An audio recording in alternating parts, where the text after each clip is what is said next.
पाकिस्तान के गृह मंत्रालय की आपातकालीन रिक्वेस्ट पर पाकिस्तान की सेना 167 प्लाटून भेज रही है पाकिस्तान ऑक्यूपाइड कश्मीर में। और यह इतनी बड़ी प्लाटून है कि इससे अंदाजा लगाइए कि इसमें 2000 से ज़्यादा अफसर होंगे, यानी कि एक बहुत बड़ा सैन्य बल भेजा जा रहा है इमरजेंसी में पाकिस्तान के कब्जे वाले कश्मीर के अंदर। और याद रखिए, Pakistan occupied Kashmir already heavily guided इलाका है। वहां पर लाखों की संख्या में पाकिस्तानी सैनिक तैनात रहते हैं। हमेशा उनसे हालात कंट्रोल नहीं हो पा रहे हैं, इसलिए अतिरिक्त यहां पर प्लाटून्स और पाकिस्तानी सेना और वहां की सरकार के अफसर भेजे जा रहे हैं। और यह सब कुछ ऐसा नहीं कि पिछले 1-2 हफ्ते में हुआ है, बल्कि सिर्फ 24 घंटे के अंदर यह हालात बिगड़े हैं। और जैसा कि आप स्क्रीन पर देख सकते हैं, कुछ ऐसी तस्वीरें पीओके से निकल के आ रही है जहां पर सैकड़ों नहीं, हजारों नहीं, लाखों की संख्या में लोग सड़कों पर उतरकर प्रदर्शन कर रहे हैं। और कई ऐसे शहर हैं पीओके के अंदर, कस्बे हैं जहां पर ये प्रदर्शन हिंसक रूप ले चुके हैं। पाकिस्तान के सुरक्षा बलों के साथ लोगों की झड़प हो रही है और कई जगह तो ऐसी प्रॉपर वीडियो आई है जहां पर पाकिस्तानी सेना के बल गोलियां चला रहे हैं, आंसू गैस के गोले छोड़ रहे हैं। मतलब जो हालात कश्मीर के अंदर अब से 10 से 15 साल पहले हुआ करते थे, उससे बदतर हालात इस समय पाकिस्तान ऑक्यूपाइड कश्मीर में पैदा हो गए हैं। लेकिन आपका सवाल होगा कि ये पीओके के लोग प्रदर्शन क्यों कर रहे हैं? पाकिस्तान की सरकार के खिलाफ इनका मोटिव क्या है? क्या ये भारत में शामिल होना चाहते हैं इसलिए प्रदर्शन कर रहे हैं? तो निश्चिंत रहिए, मैं आपको सारी चीज़ें विस्तार से बताऊंगा। लेकिन उससे पहले आपसे एक छोटी सी रिक्वेस्ट है, अगर आप भी चाहते हैं पीओके भारत में शामिल हो तो कमेंट में भारत माता की जय ज़रूर लिखें। और चैनल पे नए हैं तो वीडियो को लाइक करके चैनल को ज़रूर सब्सक्राइब कर लीजिए। देखिए दोस्तों, पीओके में जो प्रदर्शन है वो आज से शुरू नहीं हुआ है, पिछले कई दशकों से लगातार शुरू हो रहे हैं। बस फर्क यह है कि भारत वाले कश्मीर में जब किसी प्रकार का प्रदर्शन होता है तो उसे इंटरनेशनल मीडिया कवरेज मिलती है और इसी वजह से उसकी ज़्यादा बात भी होती है। लेकिन जो पाकिस्तान ने इल्लीगल तरीके से भारत का कश्मीर कब्जा रखा है, जहां वो प्रोटेस्ट होते हैं तो पाकिस्तान की सेना बहुत ब्रूटल तरीके से उसे दफन कर देती है और दबा देती है। और दूसरा, इंटरनेशनल मीडिया बहुत ही ज़्यादा हिपोक्रेट है, वो इन लोगों की आवाज़ से ज़्यादा कवर नहीं करती और इसीलिए उसकी चर्चा भी नहीं होती। लेकिन हाल ही के कुछ सालों में ये प्रदर्शन और ज़्यादा विशालकाय हुए हैं, बड़े पैमाने पर हुए हैं। पहले 1-2 जगह छुटमुट जगह से प्रदर्शन हुआ करते थे, अब आपको बता दें, अब शहरों में, कस्बों में, यहाँ तक कि गाँव में भी लोग बैनर लेकर उतर आते हैं पाकिस्तान की सरकार के खिलाफ। लेकिन प्रदर्शन क्यों हो रहे हैं? तो सबसे बड़ा कारण है बेरोजगारी, दूसरा सबसे बड़ा कारण है महंगाई और तीसरा सबसे बड़ा कारण है इनजस्टिस। पाकिस्तान ऑक्यूपाइड कश्मीर के लोगों को लगता है कि पाकिस्तान की जो पंजाबी सरकार है उनका सारा माल लूट कर ले जा रही है और जो खनिज मिलता है वो भी लूट कर ले जाती है और बदले में कोई भी किसी भी प्रकार की सुविधा भी नहीं देती।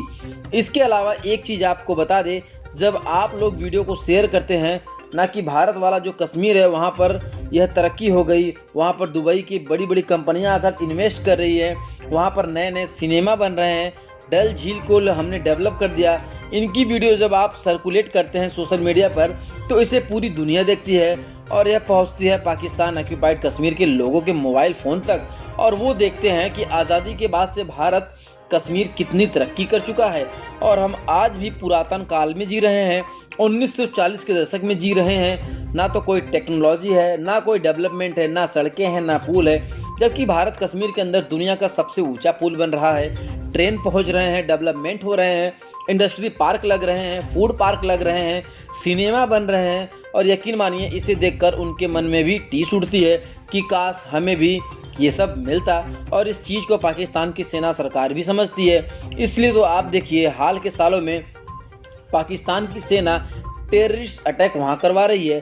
कश्मीर के अंदर जो इलाके जो बहुत ज़्यादा टूरिस्ट अट्रैक्ट करते हैं, जैसे कि पहलगाम, और इन अटैक के पीछे पाकिस्तान की सेना का मकसद साफ है कि कश्मीर के अंदर डेवलपमेंट न हो। डेवलपमेंट नहीं होगी तो ये चीज़ पीओके के लोगों तक नहीं पहुँचेगी और उनके अंदर जो असंतोष है वो भी नहीं बढ़ेगा। इसलिए आप देखिए कि जब जब कश्मीर में कोई बड़ी डेवलपमेंट होती है तो पाकिस्तान सेना, आपको बता दें, दुखी बढ़ने लगती है। लेकिन इन प्रदर्शनों की बात करें जो फिलहाल पीओके में हो रहे हैं, ये भारत के लिए क्या गोल्डन चांस है? क्या हमें इसका फ़ायदा उठाकर पीओके को अपने देश में शामिल लेना चाहिए, फिर से वापस ले लेना चाहिए? तो जवाब है अभी नहीं। जी हाँ, अभी आपको बता दें जो जियोपॉलिटिक्स है वर्ल्ड स्टेज पर वो कुछ हमारे फेवर में नहीं दिखता। हमें सही टाइम का थोड़ा सा इंतज़ार करना होगा। और देखिए पाकिस्तान ने अंदर से ही एक्सप्लोडेड होगा। पाकिस्तान के कई टुकड़े होने तय हैं जैसे कि सोवियत यूनियन के हुए थे, और हमें हैंडल भी पाकिस्तान को सोवियत यूनियन के तरीके से ही करना होगा। मतलब अमेरिका को पता था कि एक कन्वेंशन वार होगी तो सोवियत यूनियन को भी हरा देगा, लेकिन सोवियत यूनियन के पास क्या था? Nuclear power. दोस्तों उसके पास परमाणु बम थे, इसलिए वो सीधा अटैक नहीं कर सकता था, इसलिए उसने दूसरी तरीके से हैंडल किया। यहाँ पर सोवियत यूनियन को उसे अंदर से तोड़ा, वहाँ पर जो इकोनॉमिक इनक्लिटी थी वो भी ज़्यादा बढ़ा दी गई और उसे अंदर से खोखला करता गया। तो वो उसकी अर्थव्यवस्था को तोड़कर यह चीज़ इसी तरीके से हमें हैंडल करना है। पाकिस्तान इनकी इकोनॉमी को तोड़ता है और साथ ही इन इक्वलिटी को भी तेज़ी से बढ़ाता है ताकि असंतोष बढ़े और यहाँ देश के अंदर से टूटे।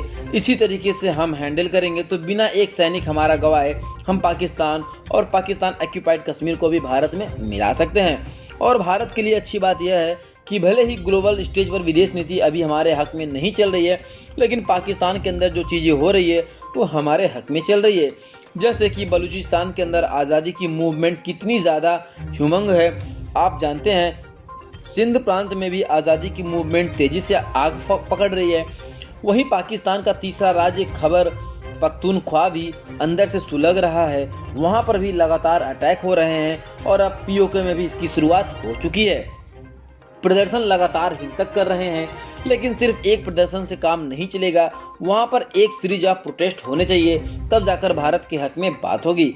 और यह प्रदर्शन कब होंगे? जब हम कश्मीर के अंदर डेवलपमेंट करेंगे, वहाँ पर नई इन्वेस्टमेंट लाएंगे, नई नई चीज़ें बनाएंगे और वह चीज़ें हमें पीओके के लोगों के मोबाइल तक पहुँचाएंगे सोशल मीडिया के ज़रिए। यानी कि इसमें रोल आप लोगों का भी होगा, लेकिन हमें याद रखना होगा कि दुश्मन भी यह जानता है, इसलिए पहले पहलगाम अटैक हुआ और अब हमारे दूसरे राज्य कश्मीर के पड़ोसी राज्य लद्दाख को सुलगाने की भी तैयारी है। दोस्तों हमें इसे तेज़ी से काउंटर करके दबाना होगा, वरना कश्मीर के साथ साथ लेह में भी जो डेवलपमेंट है वो रुक जाएगी। और हमारा दुश्मन तो यही चाहता है, चीन भी और पाकिस्तान भी, क्योंकि जब जब यहाँ डेवलपमेंट होता है तो पाकिस्तान के लिए काल से कम नहीं है, पाकिस्तान को वो भी अंदर से सुलगने लगती है। इसलिए इस डेवलपमेंट को डिस्ट्रिक्ट करने के लिए हमारे पड़ोसी देश और एडी से चोटी तक जोर लगाएंगे और वो लगा भी रहे हैं, इसलिए कि डेवलपमेंट के साथ साथ हमें उनके प्रयासों को भी विफल करना होगा। वैसे दोस्तों इस पर आपका क्या कहना है कमेंट के माध्यम से हमें ज़रूर बताएं और ऐसे ही अगली वीडियो को नोटिफिकेशन पाने के लिए चैनल को सब्सक्राइब करके रखें।